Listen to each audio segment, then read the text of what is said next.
In the annals of English history, few events stand out as vividly as the Glorious Revolution of 1688. This revolution stands unique not only for its significant impact on the nation's political landscape, but also for its remarkably peaceful accomplishment.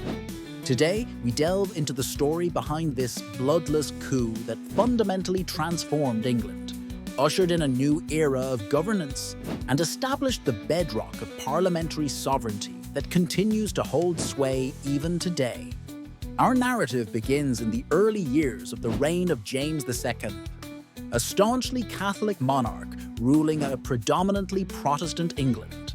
James, ascending the throne in 1685, immediately began to raise fears across the realm due to his overt Catholic preferences, which many saw as undermining the Protestant Church of England.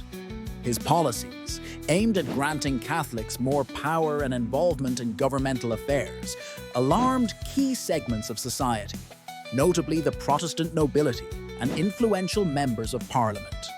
Their concern was not merely religious. It centered on the potential erosion of their own power and long-standing traditions, especially those that emphasized Protestant dominance and parliamentary privileges.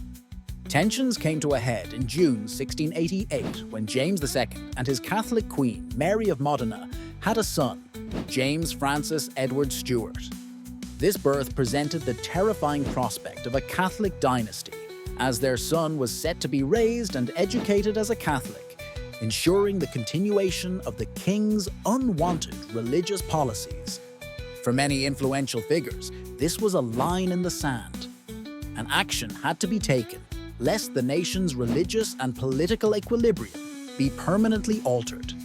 Enter William of Orange, the Protestant grandson of Charles I and husband to James II's Protestant daughter, Mary.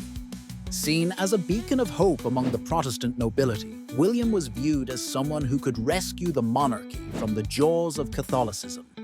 In September 1688, an invitation known as the Invitation to William was extended by 7 prominent noblemen, asking him to invade England and, in so doing, rescue the nation from looming sectarian conflict.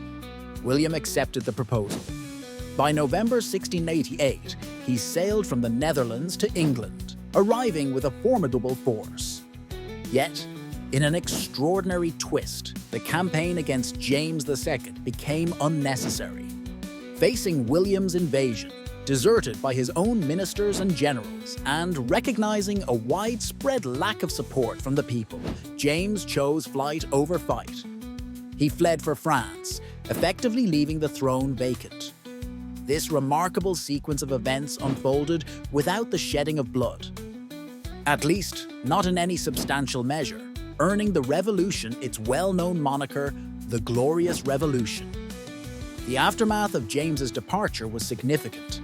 In 1689, William and Mary were jointly offered the English throne, but under explicit conditions marked by the Bill of Rights. This crucial document systematically curtailed the powers of the monarchy, reinforcing parliamentary sovereignty and making it clear that the monarchy could not govern against the will of Parliament. It enumerated rights and liberties, such as frequent sessions of Parliament, free elections, and freedom of speech within parliamentary proceedings, setting a clear framework for modern constitutional monarchy and fundamentally altering the relation between the monarchy and the Parliament.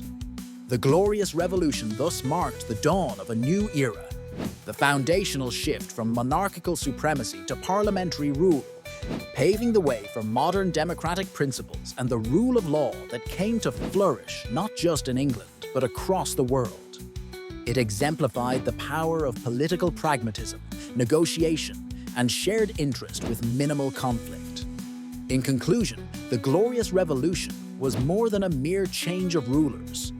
It was a pivotal transformation that reshaped an entire governmental order, introducing checks and balances that ensured sovereignty within a burgeoning democratic framework.